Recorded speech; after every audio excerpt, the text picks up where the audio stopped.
I'm live. It is still the 25th of May, 2023. Oh, it's 12:11. It's been so good reading this morning that I thought I'd just continue. It is Winged Pharaoh. It's a far memory book by Joan Grant. It was published 1937. I write everything and I upload it in my BitChute and YouTube. We are now at chapter 17. She is Sakita in this book, which plays before the flood and before Babylon. And she's the daughter of Pharaoh who is dead, and she is training in a temple to be co-ruler with her brother Nea. Okay. Chapter 17 of the third part of the book, entitled The Widow. One day, as I was returning to the temple through the bean fields, I saw a woman coming towards me along the path. She stared before her as if she were blind, and grief had carved her face into a mask of sorrow.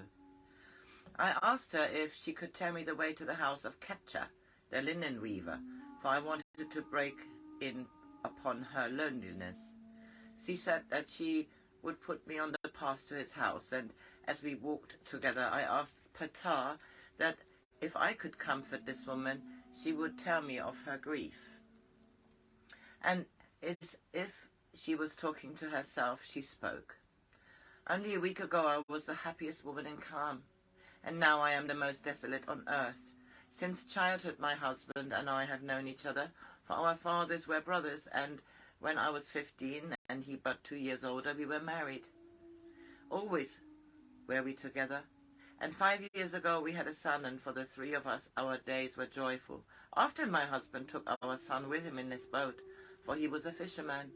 Then in a sudden storm their boat capsized, and when the boat drifted to the bank, their bodies were found tangled in the net. Why must I live alone with grief? My earth is broken. Why does it look the same? Why do I see the sun and hear the birds, but my heart, my love and life are buried in the ground and lost forever? Why should the gods have so afflicted me? How can stone statues be so hard and cruel? I said, if you shut your eyes, the sun does not vanish from the sky, still does it warm you with its rays. For a little time on earth you cannot see the two beloved of your heart. Yet they are there beside you, and when you sleep, then are you with them. Such things are easy to say. Why should I believe them? You talk as if you were a priest, but you are only a girl, younger than myself. Don't listen when they tell you of the littleness of death. Even if I believed the priest, for what help would it be to me? To me, I never dream. For me, sleep is nothingness. Even so must be death, an end of consciousness, an end of hope. But if you could remember your life beyond sleep, remember it more clearly than what you did yesterday, wouldn't that teach you that what the priests told you was true? That is easy to say, as well as ask me if I should believe my husband lived if I saw him coming towards me along this path and heard his voice and felt his hand in mine.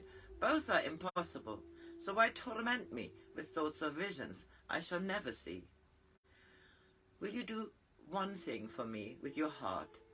Before you sleep, think not of your husband and your child as when you saw them dead. Think of them living.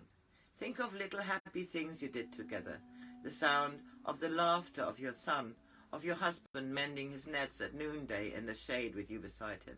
Do not shroud yourself from him with sorrow, and I will help you to remember being with him, so that when you wake you will know he is alive. I do not ask you to believe these things, but I will give you proof, so that you can judge them for yourself. Meet me here tomorrow, 3 hours after dawn, and I shall have good tidings for your heart. I knew that she did not believe me, yet she promised that she would wait for me. That night when I slept, I went to her and found her still caught in a web of tears. She was standing by the upturned boat, where she had found it drifted to the bank, frozen in horror as she saw the dead bodies shrouded together in the heavy net beneath the water. And beside her were her husband and her child, entreating her to speak to them and to show them they were alive, trying to break through the cobwebbed greyness that enveloped her. I bathed her still figure in a shaft of light, and the vision of death before her disappeared, and her cloak of greyness vanished like mist under the sun. And as though she were awakening after a deep sleep, she saw her husband and her son, and her face was lit with a radiance greater than that of a blind man who regains his sight. Then I took them to a place of grassy banks and flowers and waterfalls and splendid trees. Here are 1,000 counterparts of earth, where, in the places they have known happiness, people meet their loved ones who have died.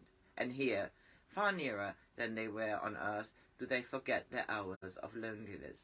But from this country of reality, each day, for a little time, they must return to earth, and it seemed shorter than if they but left their lover's side to fill a water jar from a river running by the house. Before I left her, I made the sign of the circle upon her forehead and told her that on earth she would remember. And I told her that when we met upon the morrow, I would do unto her this same thing, lest she think this was but a dream and not a memory of reality. When in the morning I met her, she would have knelt at my feet in gratitude, and when I marked her upon the forehead, her tears were of joy. And she said to me, "You have taken me up out of a tomb and given me life. Once I disbelieved what the priests told me, and now I need not believe them, for I know what they say is true, and every day I shall pray that I may be able to do for another what you have done for me." Well, that was lovely. Have a good Wednesday. Bye.